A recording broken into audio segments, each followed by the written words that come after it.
ఇద్దరు ఆర్మీ వాళ్ళకి వెళ్ళారు.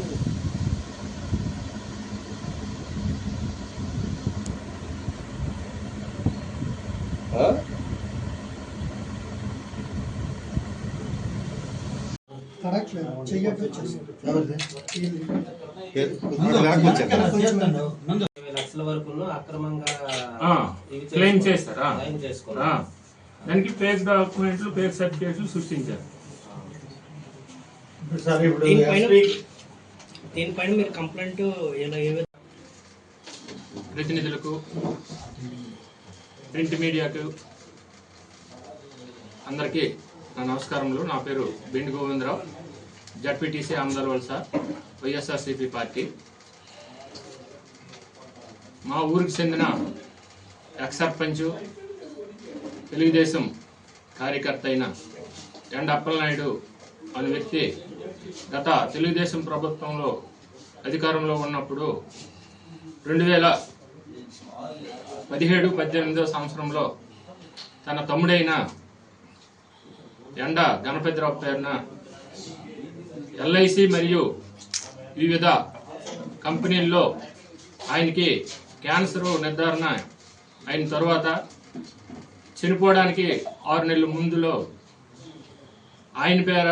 ఆయన నామినీగా వాళ్ళ మరదలైన రాధా ఎండని నామినీగా పెట్టి ఎల్ఐసి మరియు వివిధ ఇన్సూరెన్స్ కంపెనీల నుంచి 50 లక్షలు క్లెయిమ్ చేశాడు.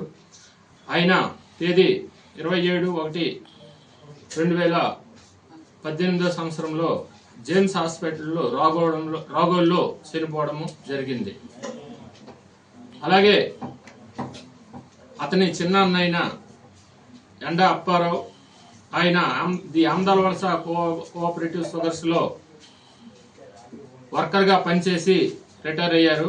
ఆయనకి చనిపోయేసరికి 80 సంవత్సరాల వయసు. ఆయన పిఎఫ్ ప్లస్ మన ఆంధ్ర బ్యాంక్ ఆమదాలవలస నుండి పెన్షన్ కూడా పొందేవాడు. ఆయన యొక్క ఆధార్ కార్డు మరియు పాన్ కార్డు ఫేక్వి సృష్టించి ఆయన కుమారుడైన ఎండ రమణారావు నామినీగా పెట్టి 70 లక్షల రూపాయలు ఇన్సూరెన్స్ నుంచి క్లెయిమ్ చేసి పొందడం జరిగింది.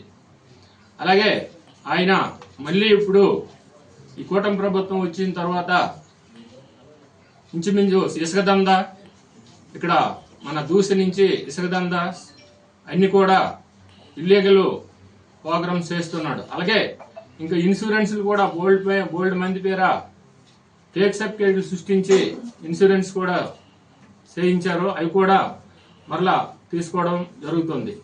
దీనికి అంతటికీ ఈయన పెద్ద కొడుకైన ఎండ జగన్మోహన్ రావు, ఆయన ఇస్రోలో పనిచేస్తున్నాడు. ఇవన్నీ కూడా ఈ ఫేక్ డాక్యుమెంట్స్ అన్ని ఆయన సృష్టించి వాళ్ళ నాన్నకి పంపిస్తే వాళ్ళ నాన్న ఏమంటే ఈ ఇన్సూరెన్స్ లో దందా చేస్తున్నాడు, అలాగే ఇసుక దందా చేస్తున్నాడు. ప్రభుత్వం ఉంది, కూటమి ప్రభుత్వం ఉంది కాబట్టి మాకు ఎవడు ఏడు చేయగలడైన ఒక ద్వారంతో ఇవన్నీ చేస్తున్నాడు. ఇవన్నీ దృష్టిలో పెట్టుకుని నేను మొన్నను ఎస్పీ గారికి, డిఎస్పీ గారికి, సిఐ గారికి, ఆమదాలవలస ఎస్ఐ గారికి ఆయనపై రిపోర్ట్ ఇచ్చి చట్టపరమైన చర్యలు తీసుకోవాల్సిందిగా కోర్సు వాళ్ళందరూ కూడా రిపోర్టు ఇవ్వడం జరిగింది. అందువల్ల ఈ ప్రెస్ మీట్ పెట్టడం జరిగింది. మీరందరూ కూడా దీన్ని పరిశీలించి వంజంగి ప్రజలకు కొద్దిగా న్యాయంగా ఈ విషయాన్ని తెలియజేస్తారని, అందరికి కూడా తెలియజేస్తారని కోరుకుంటూ మీ అందరూ ఇక్కడికి వచ్చినందుకు నా యొక్క హృదయపూర్వక నమస్కారాలు తెలియజేసుకుంటున్నాను. రైటింగ్ ఇప్పుడు బాగుంది.